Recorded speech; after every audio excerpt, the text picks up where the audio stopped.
over 405,000 views within the first week after posting it. And that was just on Instagram. So I'm gonna try break down why me and my team ended up designing this in such a way. So it may be 8 o'clock in the evening, but it doesn't matter because in this video, I, Ryan, I'm going to explain how 3 cinematic masterpieces were made and why I think they went viral. Now, this week, we're going to be doing something slightly different. I've decided to actually break down one of my own and explain the kind of thinking, the storytelling approach, and the editing tricks that went into getting that particular video over 405,000 views within the first week after posting it. And that was just on Instagram. Although we're breaking down my own video, we still have 2 cinematic masterpieces to break down as well. Now, in case you're new here and wondering who I am, I'm Ryan, agency owner, content creator, and editor, which means that I deal with editing every single day. So, with that being said, let's dive into today's first video, which I'll say right away was absolutely disgracefully good, and I'm pretty sure I couldn't actually recreate it to save my life, but I'm gonna try my best to explain the factors that I'm at least pretty certain about. So let's dive into the episode. So you want to come up with creative ideas. You've got the spark, but nothing sticks. One tool can't keep a face, next forgets the light. Then I found Higgs-filled popcorn. I drop in a face, wrote one line, and suddenly I wasn't guessing anymore. 8 frames, same characters, same lighting. It felt like I directed a dream I couldn't explain. Need control? Go manual. Feel inspired? Go auto. Either way, you're the director now. Popcorn doesn't just generate image. It holds your vision long enough to make it real. Yeah. Gobsmacked, that's the fucking word. Gobsmacked. For time purposes, there's going to be way too much in here that I can actually break down, so I'm just gonna focus on the things whereby I have somewhat of an idea. So, how to create this effect. What this guy does fantastic in general is use text in a 3D way so that it feels like you're going through the text. A lot of that's gonna have to be done in After Effects, which I try to avoid like the plague. You can add depth, but it requires a lot more thinking when you're filming in camera as to how you would do this. In the first literally 1 second, he has a zoom. His original shot, which is this, is blurred. It obviously becomes de-blurred as we zoom in to reveal himself. Then he's taken shots of him wearing glasses, or probably one shot, has manipulated the color and then cropped those shots and nested them as individual layers on top of the original shot, right? Then he's got the same shot here again, duplicated, but then cropped out to only show half his face. And all of these things, as the zoom goes in, these obviously move with him. Now that creates this 3D effect. The shadows that they have around it, the blurring of it is phenomenal. Also, this shouldn't be underrated. If you're trying to replicate this effect, blurring things as they kind of zoom in, what you recreate is the effect of a camera, right? The closer I get to the camera, the more the background blurs with me, right? That's the same effect that you're recreating here when by you're zooming in, the elements that you're trying to make feel 3D automatically blur with it. In addition, he adds in little squares, which makes it feel almost a little bit like one of these CCTV cameras that are scanning faces. It's very well done. It's the little details that sell it here. In my personal humble opinion, I feel like sound effects are overused. Some call this retention hacking. I think it's a little overused, but that's personal taste. It doesn't take away from the fact that this is an absolutely phenomenal edit. Now this blew my fucking brain in terms of how he got the text behind all of these elements. It's basically taking the shot and then rotoscoping each individual element and adding that back in on top of the creative layer. So there's certain things which he's obviously choosing to leave as is, like the background, and all of these things are then added back in, and that's how you were to create this effect. Then here we've got a tracking effect, probably done in After Effects, whereby he just tracks his hand, the motion, with the square, and then the square inside the footage is desaturated with a quite thick stroke around it, a white stroke to highlight the effect. Also, like, it's just the little details. Like I said, there's too much to go into, but like the fact that the corners are curved here, it's just these tiny details that goes to show how much work went into editing this. But nothing sticks. Also, his use of fonts is phenomenal. The different fonts, and somehow they all work together. It's insane. Like, as a general rule of thumb, when you're editing, normally you'd say stick to like 2 fonts, maybe 3. But this guy's like, fuck it, I'm gonna use all of them. But nothing sticks. This shot is so simple and yet looks so fucking slick. So it's obviously a side shot of him on a white background. Maybe he's even just rotoscoped himself out and put himself on a white color map. And then he's made 6 different top-down shots of himself, put them in here. I can't even explain why. It just looks phenomenal. So easy to do, and then they added in handwritten font. It's just fantastic. Dude, what the fuck is this font? Like, literally, what is it called? Don't gatekeep. Tell me what the font is, please. Next, forget the light. This design of this was also absolutely fantastic. I love this little like partnership with Higgsfield here. Clearly it's an ad, but it's just so fucking well done. This is what you get, companies, when you partner with creators and they create in a way which is relevant to them. Guaranteed. You make more money if you let creators create the way they want to and not tell them what to fucking say. Then I found Higgsfield popcorn. A drop in her face, wrote one line, and suddenly I was... Oh boy. So I've seen a tutorial once before on how you create something similar to this. But like the aspect here on how he's done this is genuinely insane. Like the level of details, the level of layers here. As soon as he touches, you get the feeling as if you're inside the computer as he presses generate for free, and then you somehow morph into some sort of AI space. I think he's probably actually done this with Higgsfield. I know there's a function in Higgsfield to merge this video, and in essence you take a still of the last shot that you want to merge with the upcoming shot, and then you type in something, merge these two seamlessly through an AI robotic blah blah blah, insert prompt, and then the two merge and it spits out something using AI at the other side, which is then the transition. And then this is probably the last frame of his next video, if that makes sense. And that's how, because you can't merge 2 videos yet using Higgsfield, you can only use 2 images. And so you need to take the last frame of both your videos. Guessing 8 frames, same character, same lighting. It felt like I could...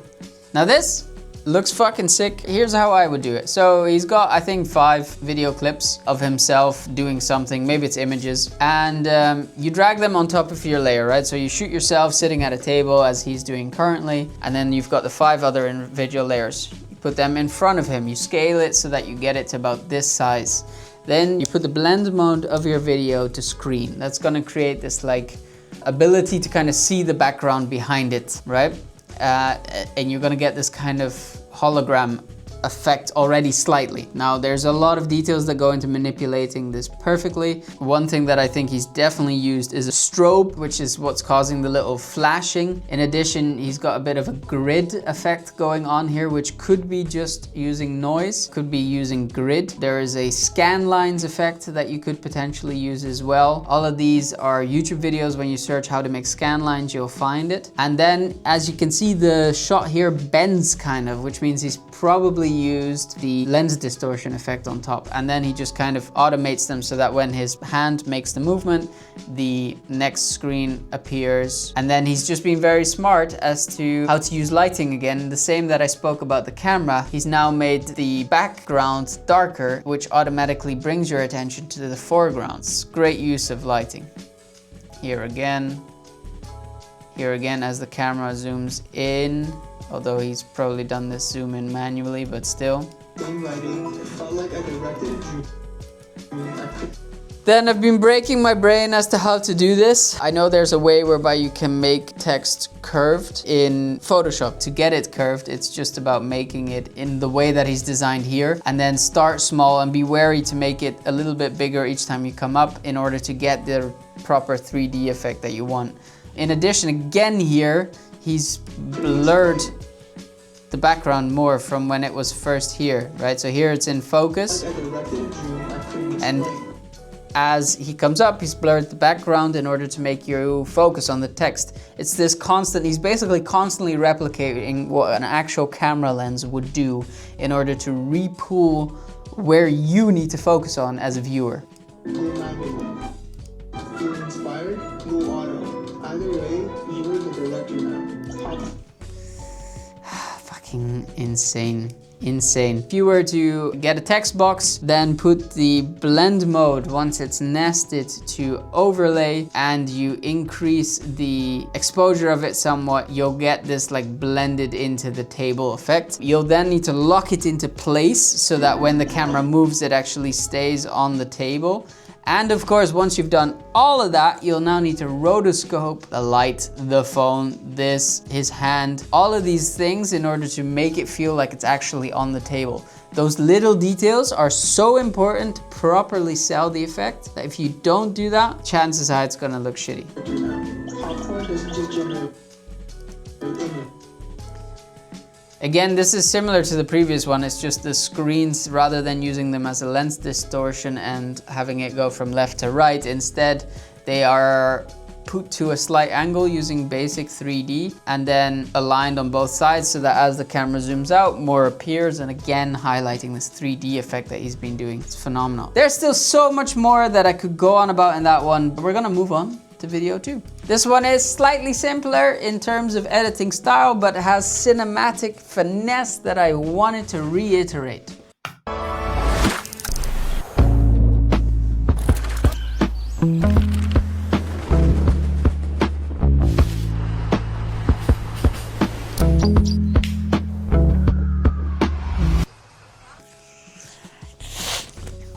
Golden!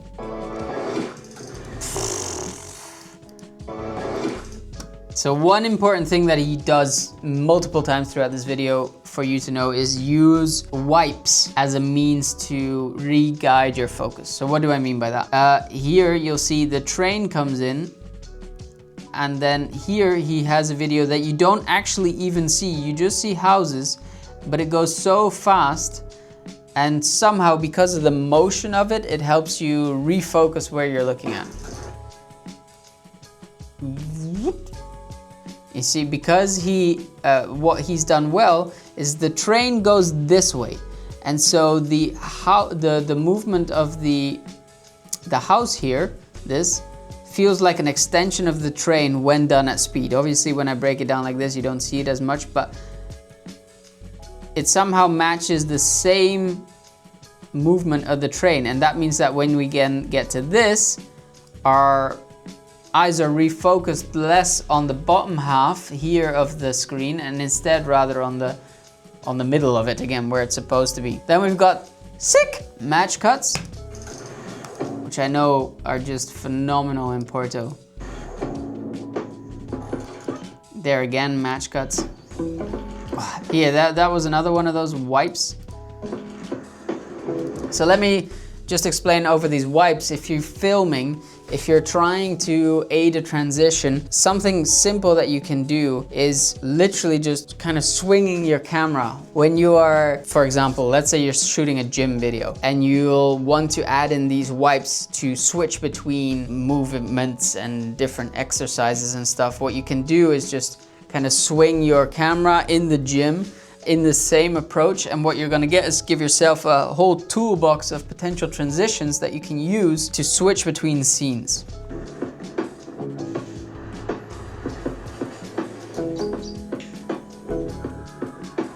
Final two more things that I wanted to cover in this one. The use of silence. Let me just show you what I mean here. And by silence, I mean cutting music. So we start with heavy music there, and then this whole segment, until there's literally no music. And so he's allowed the sound effects and the sound of nature and the sound of the motorbike here to give more depth to the video. He could have chosen to just already play the music and that would have felt simple, but the fact that he chose to cut it, let the rapid sounds, the sound effects and the water play is what ultimately acts as a pattern interrupt for you to continue watching the rest of the video. And so sometimes removing elements might be a good pattern interrupt for you to use on the most important thing of your video, which is a hook. And then the final thing I wanted to talk about is the sound effects in these. So just listen to this. Phenomenal! Okay, I'm gonna leave it at that for this one. The rest is just compilation of fantastic shots, super well lit with a fantastic color grade to it. And today, as I said, for the final one, I'm gonna go over to one of our clients. Now, Alex is a client of mine. I've been editing his reels or his trailers and reels for the past 2 years already. 2 weeks ago, I don't know at the point that this comes out, it might be different, but we released a trailer with Jacob Ambrose, which ended up getting, I think it's currently at 405,000 views after a week. Now, that will probably go on to do about 550,000 views on Instagram. That's why he's the GOAT! The GOAT! It did insane on all platforms, that I think in total like over 1 million views across channels, which is fantastic for a trailer. Now, this is what I spend most of my time editing. I do less of the cinematic stuff. It's just, I absolutely love it and I take much inspiration from it when I'm making my trailers. So I'm gonna try break down why me and my team ended up designing this in such a way, and specifically a lot of like storytelling things that I don't think most creators think about when it comes to catering to their audience. Women with ADHD are the most stressed human beings. With ADHD as a woman, you're physiologically wired to take up space. You can be larger than life, big emotions, and yet you live in a society that tells you to be small and to take up less space. So in order to fit into this world, you really have to go against your true neurochemistry. Even so much to the point that a lot of women with ADHD can look like they even have OCD because they're so refined in their behavior. As a woman with ADHD, you're so curious, and yet you have to sometimes dumb yourself down to fit around the ego of society. Dr. Jacob Ambrose is an ADHD expert and clinical psychologist with a vast knowledge of ADHD. With years of experience specializing in ADHD, Dr. J understands the complex struggles of ADHD, and he's here to help you understand yourself. A lot of people with ADHD have a high level of energy that's been told, stop, don't keep going, this is not okay. When you're an adult and you're trying to navigate interactions, if you've had a higher frequency of interactions that told you to stop, your body is physiologically going to tell you to stop no matter how much your logical brain tells you to go. People with ADHD tend to have low self-esteem. Why do you think that is? I think the reason that a lot of people with ADHD experience so much shame is because...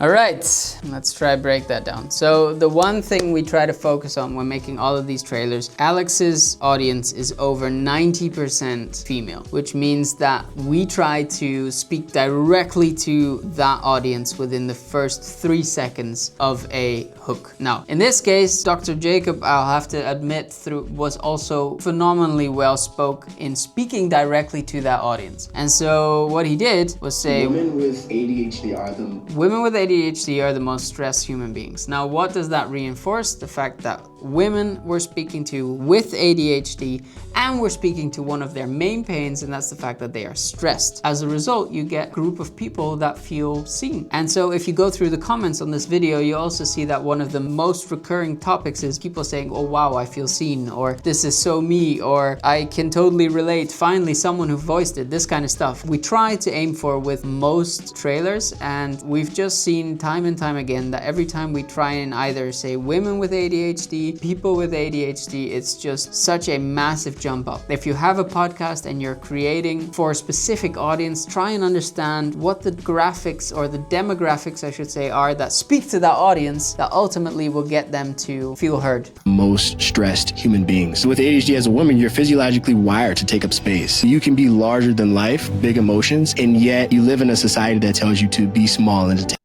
take up less space.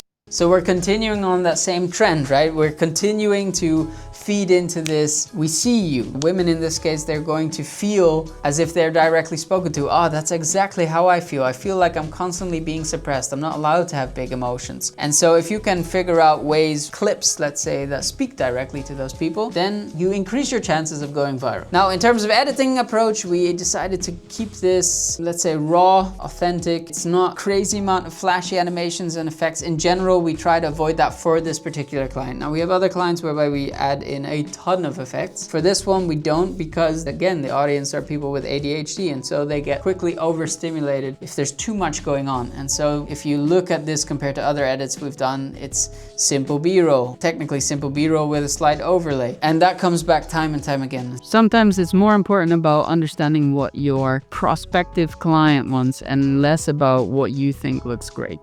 That a lot of women with ADHD can look like they even have OCD because they're so refined in their behavior. As a woman with ADHD, you're so curious, and yet you have to sometimes dumb yourself down to fit around the ego of society. Dr. So one thing that we're really trying more and more is to create a fixed narrative in the trailers that we create. And what that means is that we basically try to use either one type of background, one style, one thing that comes back repeatedly. And that is going to create a cohesive feeling to a story. So as an example here, you'll see we have the white background going on behind Dr. Jacob here, and then here we have the same background again. And what that does is it makes it feel cohesive. Now, sometimes I see people who would have a certain background here and then a completely different background here, and as a result it just feels loose from one another. So one of the examples that I want to talk about is like, what did we do here?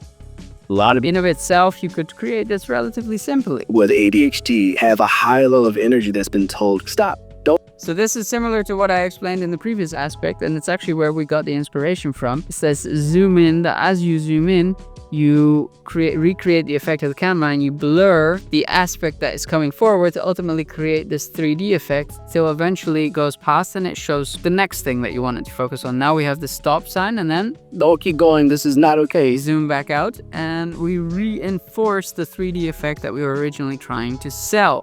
When you're an adult and you're trying to navigate interactions, if you've had a higher frequency of interactions that told you to stop, your body is physiologically going to tell you to stop no matter how much your logical brain tells you to go. People with ADHD tend to have low self-esteem. Why do you think that is? I think the reason that a lot of people with ADHD experience so much shame is because So then the final critical point that we have on most of the trailers that we do is a cliffhanger. Now, as with any good movie trailer, you want to motivate people to come and see the movie. You don't want to, in essence, have them watch a trailer and think, wow, it's not really any point in me going and seeing the movie. And so we try to reinforce that with finding a cliffhanger, which does everything I've actually just explained. And that is reinforce the people we're speaking to, which in this case is people with ADHD, and then leave them on a question. So what people will think at the end of this, if they have ADHD, if they got through the full videos, think, oh, I feel like someone who has a lot of shame. I want to understand why it is that I might feel a lot of shame. And so ultimately the goal is to get them from here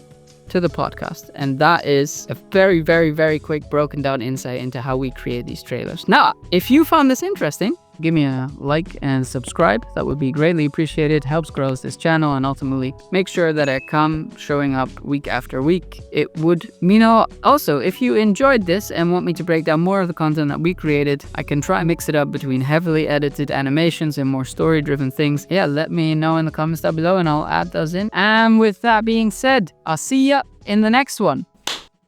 Bye.